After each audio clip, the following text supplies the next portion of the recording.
السلام علیکم ورحمۃ اللہ وبرکاتہ نحمدہ ونصلی علی رسولہ الکریم اما بعد۔ دنیا میں تضادات بڑے نظر آ رہے ہیں۔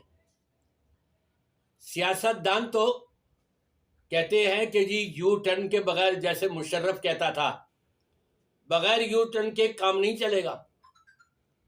اب مولویوں نے بھی یو ٹرن لینا شروع کر دیا۔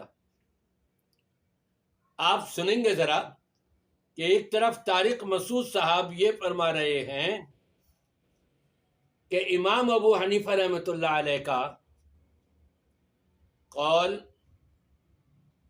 100% 2 اور 2 4 کی طرح سے صحیح ہو، اور قرآن اور حدیث میں اس کے برخلاف کچھ اور بات ہو صحیح حدیث کے اندر، اور وہ پھر امام صاحب کے قول کو لے رہا ہے حدیث کے مقابلے میں، تو فرماتے ہیں وہ تو اسلام سے ہی نکل گیا، کافر ہو گیا۔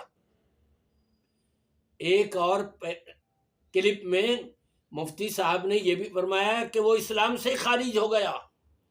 میرا یہ عقیدہ ہے کہ اگر کسی کے سامنے 2 اور 2 4 کی طرح ثابت ہو جائے نا کہ ابو حنیفہ کا قول 100% غلط ہے اور حدیث میں جو لکھا ہے صحیح ہے، پھر بھی وہ ابو حنیفہ کی تقلید کرتا ہے، میرا فتویٰ ہے اسی وقت کافر ہو جائے گا وہ، کیونکہ وہ ابو حنیفہ کو نبی پر کیا کر رہا ہے؟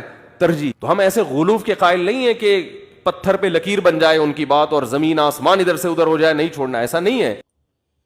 تو میں مفتی صاحب سے پوچھوں گا، مفتی صاحب آپ یہ بتائیے، ایک طرف تو آپ یہ کہہ رہے ہیں کہ وہ کافر ہو گیا، اسلام سے خارج ہو گیا، اور دوسری طرف آپ کیا کہہ رہے ہیں ذرا خود سن لیجئے۔ قرآن دیکھ کر تراویح پڑھانا، اگر کسی حافظ کا حفظ کمزور ہو گیا ہو، وہ تراویح پڑھاتے ہوئے کسی پارے کو دیکھ کر تراویح پڑھا سکتا ہے جو پارا زیادہ کچا ہو۔ ایسے حافظ کے پیچھے آپ قرآن نہ پڑھیں جو دیکھ کے قرآن پڑھ رہا ہو۔ دیکھیں، اکا دکا ایسے واقعات ہمیں حدیث میں ملتے ہیں جس میں دیکھ کے قرآن کی تلاوت کی گئی ہے، لیکن حنفیہ کے نزدیک یہ منسوخ ہے۔ یعنی کیا کہہ رہے ہیں؟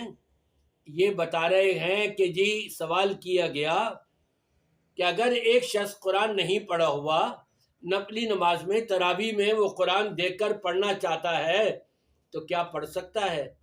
فرماتے ہیں کہ ہاں 1-2 صحیح روایتیں ہیں، یہ قبول رہے ہیں، 1-2 صحیح روایتیں ہیں، لیکن فقہ حنفیہ میں امام ابو حنیفہ کے نزدیک منسوخ ہے۔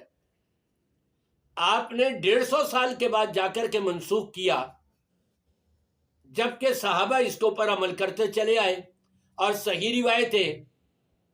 اب پوچھنے والے پوچھتے ہیں کہ جی مفتی صاحب نے تو یہ کہا وہ اسلام سے ہی خارج ہو گیا، مفتی صاحب نے ایک کلپ میں یہ کہا کہ وہ کافر ہو گیا، تو مفتی صاحب سے پوچھا جائے آپ یہ قبول کر لینے کے باوجود کہ 1-2 صحیح روایتیں ہیں، دیکھ کر کے پڑھا جا سکتا ہے، پھر آپ اس سے انکار کر رہے ہیں اور امام ابو حنیفہ رحمۃ اللہ علیہ کا وہ فتویٰ لے رہے ہیں جس کے بارے میں آپ نے خود کہہ دیا کہ اگر کوئی ایسا کرے گا تو کافر ہو جائے گا۔ اب لوگ پوچھتے ہیں کہ مفتی صاحب آیا مسلمان ہے یا کافر ہے؟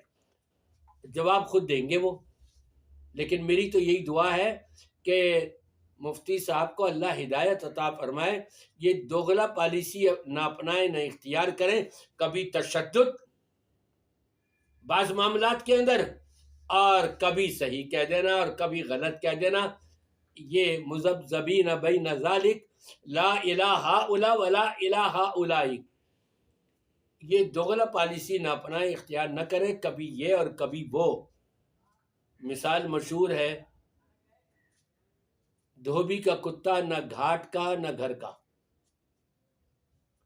تو ایسی چیز علماء کے درمیان نہیں آنی چاہیے، مفتیوں کی زبان سے ایسی بات نہیں نکلنی چاہیے کہ کبھی کچھ کہیں اور کبھی کچھ کہیں، جو کہیں خود اس کی مخالفت کریں اور اپنے آپ کو ماشاءاللہ۔ بس میں کیا کہوں، یہی کہ اللہ تبارک و تعالی انہیں قرآن و سنت کی صحیح توفیق عطا فرما دے۔